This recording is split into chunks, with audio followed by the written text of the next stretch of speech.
తిరుపతి అన్నప్రసాదం ఇంత బాగుందేంటి స్వామి. నేనైతే గుడిలో పెట్టిన అన్నప్రసాదాన్ని ఎప్పుడు మిస్ అవ్వను. అలాంటిది తిరుపతిలో ఎందుకు మిస్ అవుతాం?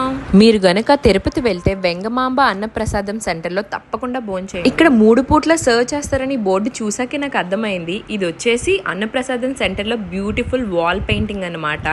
ఈవిడ వచ్చేసి మన వెంగమాంబ అమ్మవారు. ఎప్పుడైనా చూసారా?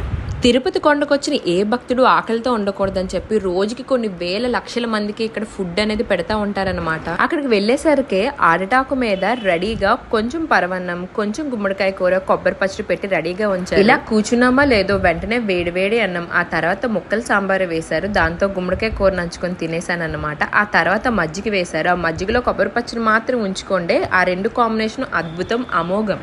ఇక్కడ సీఎం అయినా పిఎం అయినా సామాన్య వ్యక్తి అయినా అందరికీ ఒకే భోజనం, అన్నదాత సుఖీభవ. అన్నప్రసాదం సెంటర్స్ లో చాలా మందికి బంతి భోజనం పెడతారని తెలుసు, బట్ బఫే మీల్స్ కూడా పెడతారని మీకు తెలుసు.